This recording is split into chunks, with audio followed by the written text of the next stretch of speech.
জুলাই আগস্টের বর্ষা বিপ্লবের মতো যুগান্তকারী ঘটনার পরেও বর্তমানে ঢাকা বিশ্ববিদ্যালয়ে যে অবস্থা দাঁড়ায় আছে তা বিস্ময়কর। এর শিক্ষক, কর্মকর্তা, কর্মচারীদের মধ্যে ফ্যাসিবাদী আওয়ামী বাকশালী প্রবণতা এখনো প্রবলভাবে আছে। খুনি হাসিনার 15 বছরে ওই সমস্ত পদগুলোতে নিয়োগকৃতদের দখল থেকে এই বিশ্ববিদ্যালয়কে মুক্ত করার কোনো উদ্যোগ গ্রহণ করা হয়নি।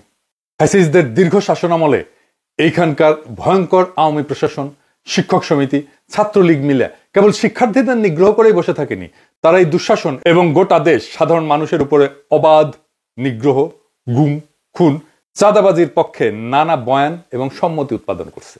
এই বাকশালী শিক্ষকেরা প্রবল চাটুকারিতার মাধ্যমে খুনি হাসিনাকে চূড়ান্ত ফ্যাসিস্ট হয়ে উঠতে সব ধরনের সাহায্য সহযোগিতা করছে। এই ধরনের টিচারদের কাছ থেকে শিক্ষার্থীদের অসভ্যতা, বেইনসাফি এবং পদলেহন ছাড়া আর কিছু শেখার কি আছে? নাই তো। দেশবাসীর চোখের সামনে দিবালোকে বছরের পর বছর ধরে এমন সমস্ত অপকর্ম উন্মোচিত হওয়ার পরেও এইসব দুর্বৃত্তকে কেন রাষ্ট্রের অর্থে পালতে হবে? কোনো কারণ নাই। কিন্তু ঢাকা বিশ্ববিদ্যালয় ক্যাম্পাসের হলগুলো ছিল হাসিনার ক্যান্টনমেন্ট, নির্যাতন কেন্দ্র, আর সাধারণ ছাত্রছাত্রীদের জন্য এগুলো ছিল বন্দি শিবির, নির্যাতনের কেন্দ্র, কনসেন্ট্রেশন ক্যাম্প। বিরোধী চিন্তা লালনকারী শিক্ষার্থীদের অমানসিক নিগ্রহ করার দায়িত্ব ছিল ছাত্রলীগের উপর। ছাত্রলীগের গুন্ডারা সবচেয়ে বেশি সহযোগিতা পাইছে হলে প্রভোস্ট এবং হাউস টিউটরদের কাছ থেকে। তারা এখন আছে না ঢাকা বিশ্ববিদ্যালয়ে? সবাই আছে। আর প্রশাসন ব্যবস্থার চূড়ায় বসে দস্যু সর্দার সম প্রক্টর বিশ্ববিদ্যালয়ব্যাপী জুলুম সন্ত্রাসের প্রায়োগিক দিকগুলো সমন্বয় করত না। এমন অমানবিক, বর্বর, নিষ্ঠুর, নিগ্রহকারী ছাত্রলীগ নেতা, কর্মী এবং দায়ী শিক্ষকদের বিরুদ্ধে কখনো কোনো ব্যবস্থা নেয়নি হল বা বিশ্ববিদ্যালয় প্রশাসন। তবে খুব অল্প কিছু ঘটনায় ভয়াবহ নির্যাতনের খবর দেশব্যাপী ছড়ায় পড়লে জন অসন্তোষ সামলাইতে বিশ্ববিদ্যালয় প্রশাসনকে কয়েকটা ক্ষেত্রে জুলুমবাজদের বিরুদ্ধে লোক দেখানো ব্যবস্থা গ্রহণ করতে দেখা গেছে। এই সমস্ত শাস্তির মেয়াদ ছিল খুবই সামান্য, 3 বা 4 মাসের জন্য কোন ছাত্রলীগ নেতা বা কমিটির কার্যক্রম স্থগিত করা, এর বেশি কিছু না। কিন্তু বাস্তবে নিগ্রহকারী এই সমস্ত অপরাধীদের কোনোদিন হল ছাড়তে হয়নি। 24 জুলাই আগস্ট বিপ্লবের আগে এই সমস্ত ডাকাত প্রকৃতির প্রভোস্ট এবং হাউস টিউটরদের সক্রিয় দলবাজির কারণে ছাত্রলীগের অপরাধীরা নিরাপদে এবং নির্বিঘ্নে দীর্ঘ 15 বছর শিক্ষার্থীদের উপরে দুঃশাসনের রাজত্ব জারি রাখতে পারছে।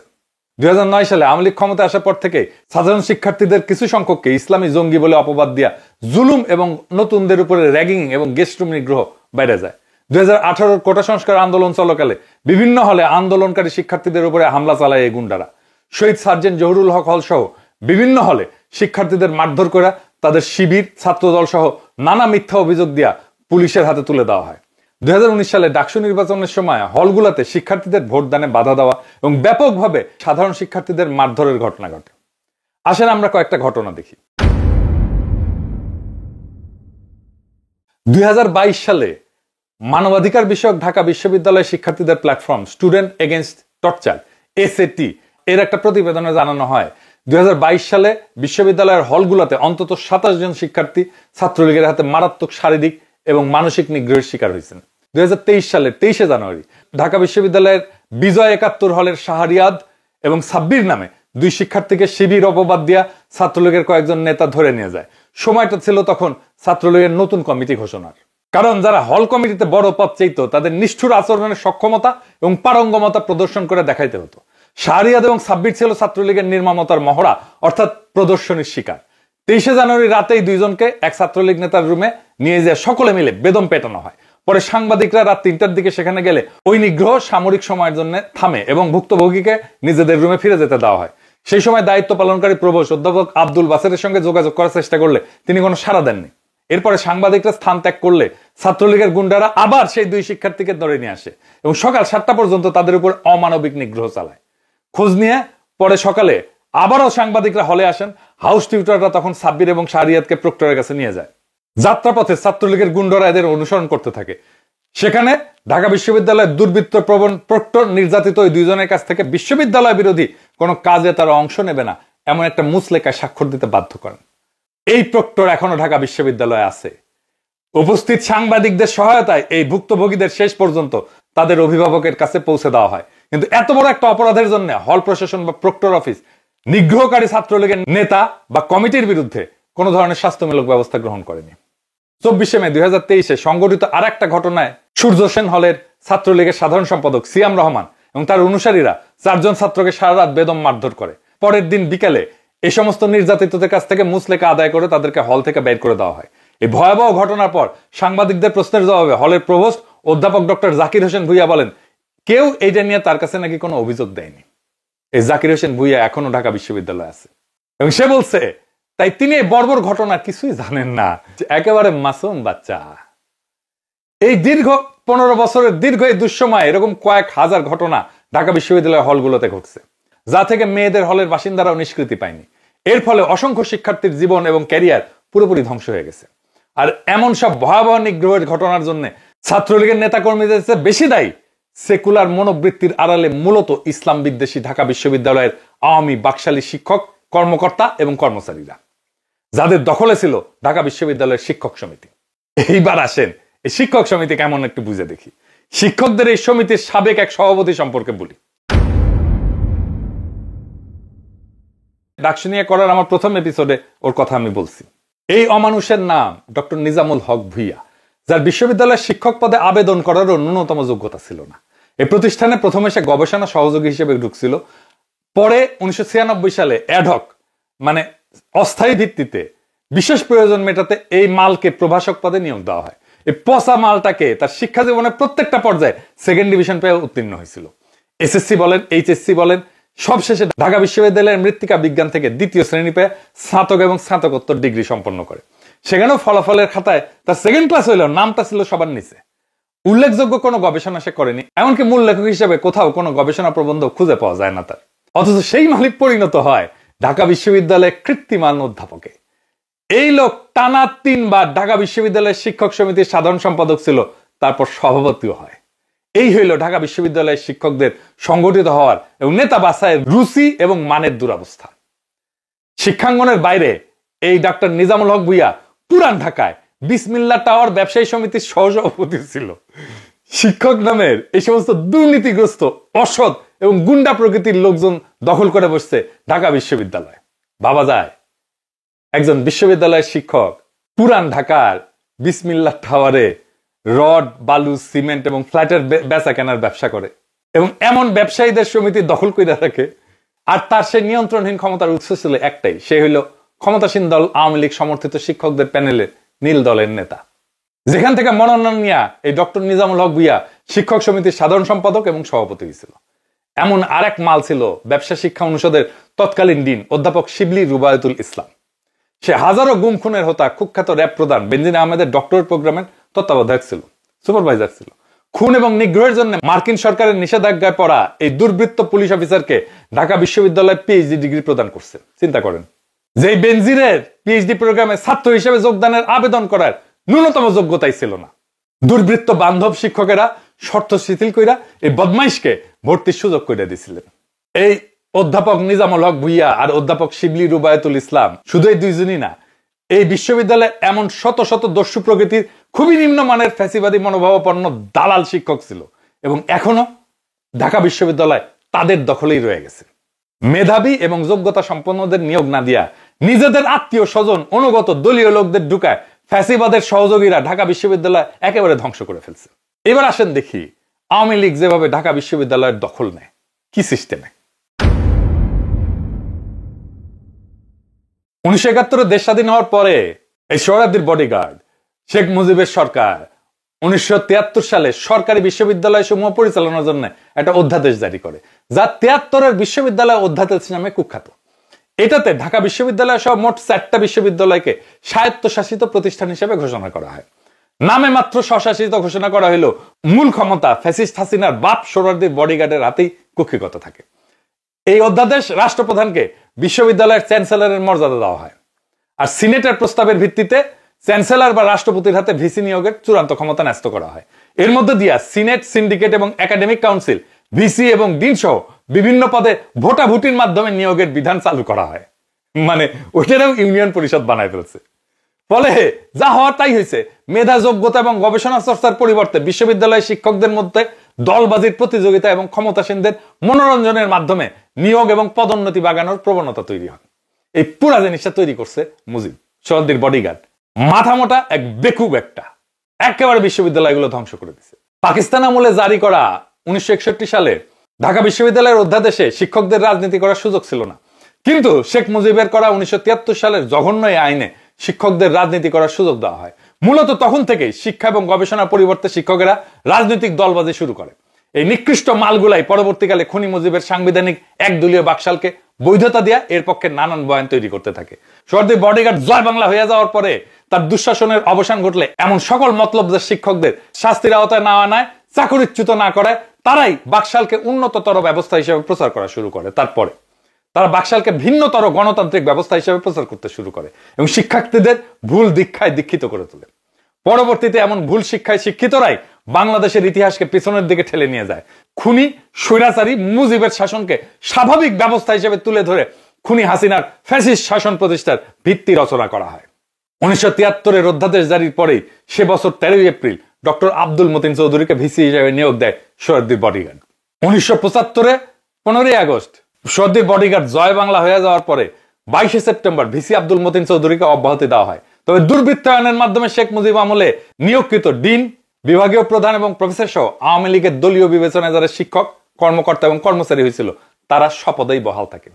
এই সমস্ত লোকেরাই পরবর্তীতে ঢাকা বিশ্ববিদ্যালয়কে আওয়ামী লীগের ঘাঁটিতে পরিণত করে, যা মুজিবের কন্যা মাইয়া ফ্যাসিস্ট হাসিনার পতনের পর এখনো পুরা দস্তর বহাল আছে, ইনট্যাক্ট আছে পুরো সিস্টেমটা। ফ্যাসিস্ট হাসিনার পতনের পর ভিসি গুলা পালায় গেলেও তাদেরকে অপসারণ করা হইলেও গুম খুন নির্যাতনের সমর্থনকারী অন্য সকল শিক্ষক, কর্মকর্তা, কর্মচারী এখনো এই শিক্ষাঙ্গনে নিজেদের কর্তৃত্ব বহাল রাখছে। কি লজ্জা! আর এখানে ডাকসু ইলেকশন হয়, সেখানে এটা নিয়ে কোনো কথা নাই, কেউ বলে না।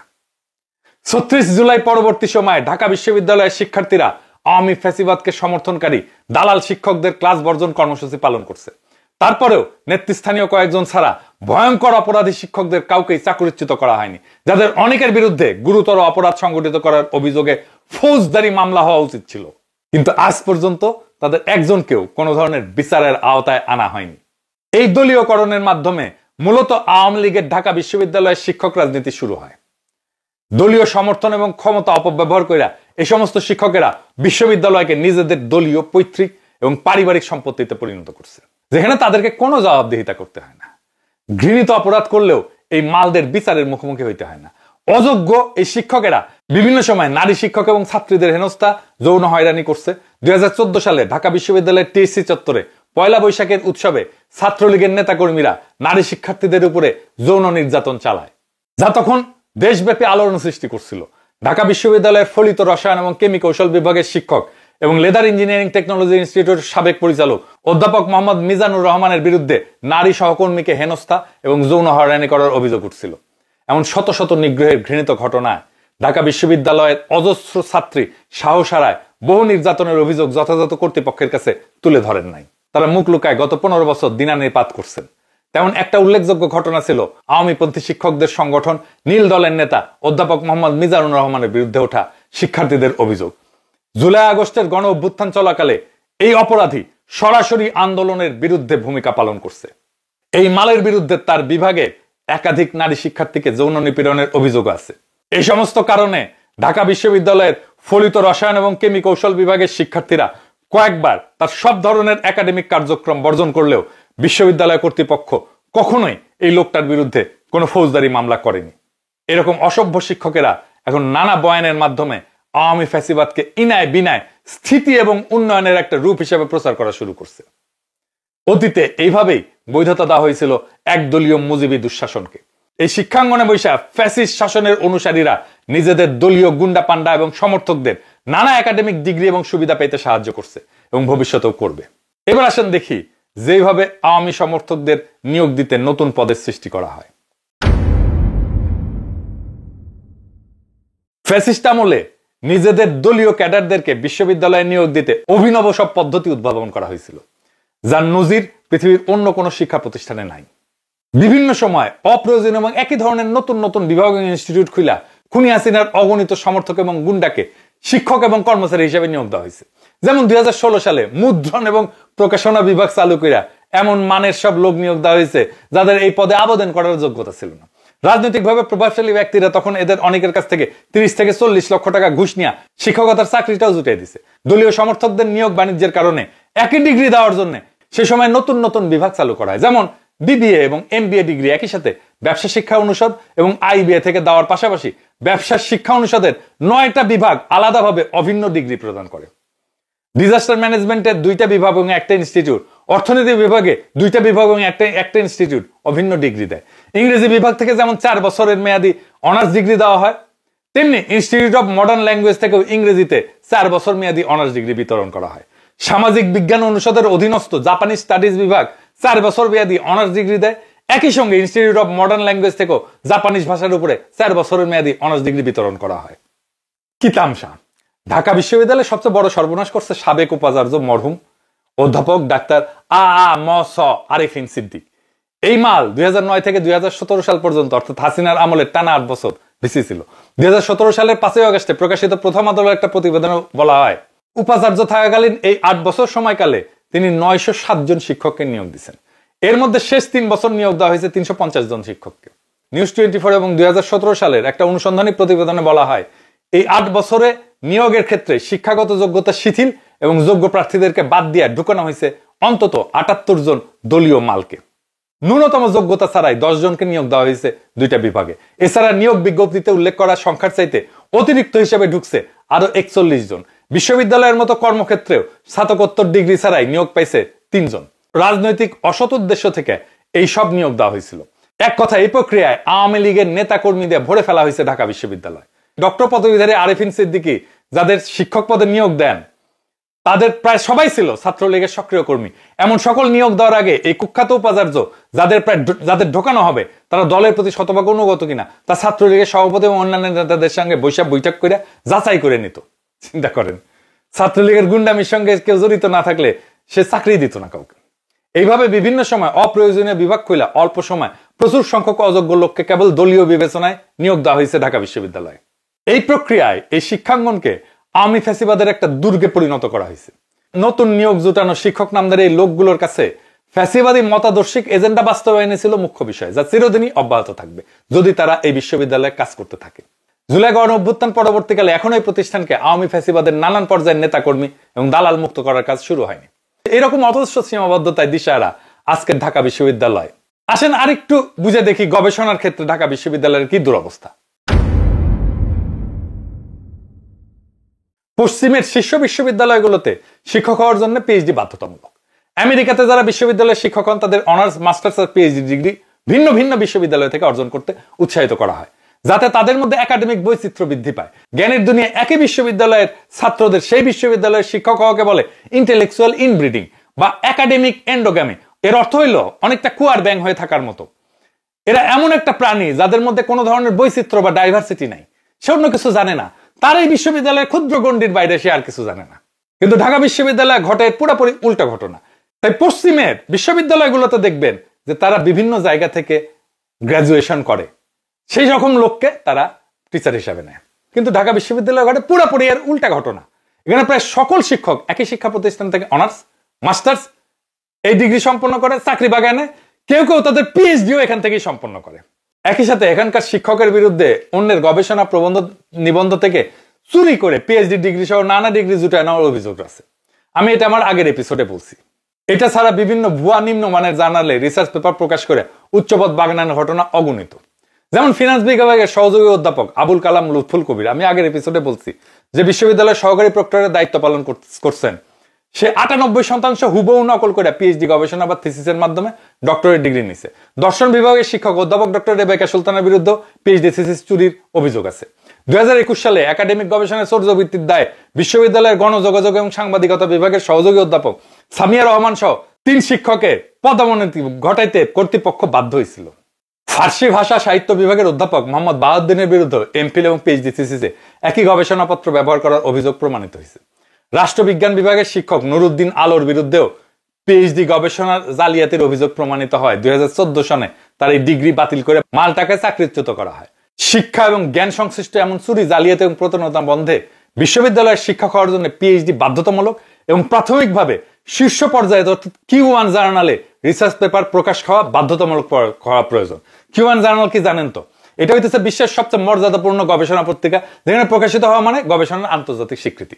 এই সমস্ত লক্ষ্য পূরণে স্বদেশে গবেষণা বিষয়ক আন্তর্জাতিক বা বিশ্বমানের জার্নাল গড়ে তুলতে হবে। ঢাকা বিশ্ববিদ্যালয়কে বিশ্বমানের একটা স্বতন্ত্র শিক্ষা প্রতিষ্ঠানে উন্নীত করতে হবে।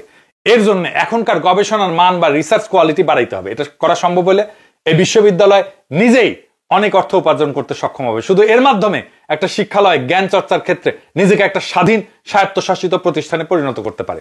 এই সমস্ত লক্ষ্য অর্জনের জন্য 9 সেপ্টেম্বরে যে ডাকসু নির্বাচন হতে যাচ্ছে, ছাত্র সংগঠনের যে ইস্তেহার দিছে তাতে যেই সব দাবি দাওয়া যুক্ত করা খুবই জরুরি, সেটা নিয়ে এখন আলাপ করতেছি। আসেন সেগুলো একটু দেখি। 1 নাম্বার, ঢাকা বিশ্ববিদ্যালয়কে অবশ্যই আওয়ামী ফ্যাসিবাদ এবং ইন্ডিয়ান প্রভাব মুক্ত করতে হবে। খুনি হাসিনার দুঃশাসনের দোসর সকল শিক্ষককে অব্যাহতি দিয়ে ঝেঁটায় বিদায় করতে হবে, পাছায় লাথি দিয়া। 2 নাম্বার, শিক্ষার্থীদের উপরে বিভিন্ন সময় ছাত্রলীগ আইন শৃঙ্খলা রক্ষাকারী বাহিনী যে সমস্ত নির্যাতন এবং নিগ্রহের ঘটনা সংঘটিত করছে তার সব কয়টির বিচার নিশ্চিত করতে হবে। এই অপরাধ সমূহে যে সমস্ত ভিসি, প্রভোস্ট, প্রক্টর, শিক্ষক, কর্মকর্তা, কর্মচারী প্রত্যক্ষ এবং পরোক্ষভাবে জড়িত ছিল, অপরাধ সংগঠনের প্রশ্রয় বা সম্মতি দিয়েছিল, তাদের প্রত্যেকের বিরুদ্ধে ফৌজদারি মামলা দায়ের করে এই দায়ীদের শাস্তি দিতে হবে। ফ্যাসিস্ট শাসন আমলের প্রত্যেকটা নিয়োগ পুনরায় যাচাই বাছাই করতে হবে। সে সময় যাদের নিয়োগ দেওয়া হয়েছিল তাদের চেয়ে উন্নত এবং মেধাক্রমে আগায় থাকা প্রার্থীদেরকে চিহ্নিত করে তাদের আগ্রহ এবং পরবর্তী পর্যায়ে যোগ্যতা থাকলে চাকরি পাওয়ার সুযোগ দেওয়া, ন্যায় প্রতিষ্ঠা করতে হবে। নিয়োগ দুর্নীতির সব কয়টি ঘটনার জন্য ফৌজদারি মামলা করতে হবে। এবং 4 নাম্বার, শিক্ষক, কর্মকর্তা, কর্মচারীদের বিরুদ্ধে সেই সময় নারী নির্যাতন এবং যৌন হয়রানির যে সমস্ত অভিযোগ উঠছিল সেগুলো এখন বিচারের আওতায় আনতে হবে। অনেকে যারা ভয় এবং ভীতির কারণে তখন সামনে আসেননি তাদেরকে অভিযোগ ও প্রমাণ দায়ের করার সুযোগ দিতে হবে। অথচ ছাত্র সংগঠনগুলো কোন দাবি নিয়ে প্রচার চালালো, আসেন সেটা একটু দেখি। আবাসন সংকটের সমাধান অগ্রাধিকারের শীর্ষে। এইটা ডাকসু কেমন করে দিবে? ডাকসু তো পৌরসভা না যে সে আবাসন সমস্যার সমাধান করে দেবে। বিশ্ববিদ্যালয় মঞ্জুরি কমিশন না। ডাকসু ছাত্রদের পাইয়ে দেওয়ার প্ল্যাটফর্ম না। ডাকসু ঢাকা বিশ্ববিদ্যালয়ের ইন্টেলেকচুয়াল আর পলিটিক্যাল ডিসকোর্স সেট করার প্ল্যাটফর্ম। ডাকসু এমন একটা ঢাকা বিশ্ববিদ্যালয় বানাবে যেখানে প্রো পিপল, গণমুখী গ্রাজুয়েট তৈরি হবে, প্রপুর দরিদ্র বান্ধব গ্রাজুয়েট তৈরি হবে। ভবিষ্যতের আমলা না, বাংলাদেশকে লুটপাটের জায়গা ভাবে এমন গ্রাজুয়েট না। ঢাকা বিশ্ববিদ্যালয় দেখেন মরতে শেখায়, লড়তেও শেখায়, কিন্তু গড়তে শেখায় না। ঢাকা বিশ্ববিদ্যালয়কে সমৃদ্ধ বাংলাদেশ, গর্বের বাংলাদেশ গড়তে শেখাইতে হবে। এটাই ডাকসুর কাজ। শিক্ষার্থীদের আবাসন নাই, এটা বিশ্ববিদ্যালয়ের সমস্যা না। সমস্যা হতেছে সে মাথা উঁচু করে দাঁড়ানোর মতো অনেক গ্রাজুয়েট বানাইতে পারে না। ঢাকা বিশ্ববিদ্যালয়ের টাকা থাকলে তার ফান্ডের জন্য সরকারের উপর নির্ভরশীল না হলে ছাত্রদের কোনো সমস্যাই তো সমস্যা না। টাকা দিয়ে যেই সমস্যার সমাধান করা যায় সেটা তো আসলে কোনো সমস্যা না। সমস্যা হচ্ছে আপনার দারিদ্র। আপনি প্রশ্ন করেন যে কেন আপনার দরিদ্র? কারণ আপনার ইন্টেলেকচুয়াল ক্যাপাসিটি নাই এমন বিশ্ববিদ্যালয়ের চিন্তা করা যা বাংলাদেশের ইন্টেলেকচুয়াল লিডারশিপ দিবে। হার্ভার্ড, ইয়েল বা স্ট্যানফোর্ড যদি অ্যালামনাইদের দেওয়া ফান্ডে চলতে পারে তাহলে ঢাকা বিশ্ববিদ্যালয় কেন পারে না? কেন এখনো তাকে সরকারি দানের উপরে নির্ভর করতে হয়? তাহলে কি গ্রাজুয়েট তৈরি করলো এতদিন এই বিশ্ববিদ্যালয়? কেন পারলো না এমন গ্রাজুয়েট তৈরি করতে যারা নিজের বিশ্ববিদ্যালয়ের দায়িত্ব নিজেরাই নিতে পারে? কারণ ওই মনটা তৈরি হয় না। ছাত্রদের বাবা মায়েরা এই বিশ্ববিদ্যালয়ে চালানোর টাকা দেয়। সেই ছাত্রদের বাবা মায়ের রিপ্রেজেন্টেশন হইতেছে ডাকসু। ডাকসুকে তাই বাংলাদেশের সাধারণ মানুষের কণ্ঠস্বর হয়ে উঠতে হবে। এটাই ডাকসুর কাজ। তবে জুলাই গণ অভ্যুত্থান পরবর্তী সময়ে জাতি যেমন নতুন আশা এবং স্বপ্নের দ্বার প্রান্তে দাঁড়ায় আছে, তেমনি ঢাকা বিশ্ববিদ্যালয় এখন দাঁড়ায় আছে এক ঐতিহাসিক সন্ধিক্ষণে। সামনের ডাকসু নির্বাচন কেবল একটা ছাত্র সংসদ নির্বাচন না, এটা মূলত ঢাকা বিশ্ববিদ্যালয়কে দখলদারিত্ব, ফ্যাসিবাদ এবং দুর্নীতির শেকল থেকে মুক্ত করার এক সম্ভাবনাময় সূচনা। দেশবাসীর প্রত্যাশা হলো বিজয়ী শিক্ষার্থীরা যেন সত্যিকার অর্থে গণতন্ত্র, জবাবদিহিতা, মেধা, গবেষণা এবং ন্যায় বিচারের পক্ষে অবস্থান নেন। যেন তারা ঢাকা বিশ্ববিদ্যালয়কে আবারও একটি মুক্ত, স্বাধীন, মর্যাদাপূর্ণ বিশ্বমানের শিক্ষাঙ্গনে রূপান্তরিত করার সংগ্রামের নেতৃত্ব দেন। ঢাকা বিশ্ববিদ্যালয় মুক্ত হইলে কেবল একটা প্রতিষ্ঠান না, বরং গোটা জাতির চিন্তা, নেতৃত্ব, ভবিষ্যতের দিক নির্দেশনা মুক্ত হবে। সুতরাং ডাকসুর নবনির্বাচিত প্রতিনিধিদের কাছে দেশবাসীর একক প্রত্যাশা, ঢাকা বিশ্ববিদ্যালয়কে মুক্ত করেন, শুদ্ধ করেন এবং জাতির আশা আকাঙ্ক্ষার কেন্দ্রস্থল হিসেবে পুনর্গঠন করেন। ইনকিলাব জিন্দাবাদ।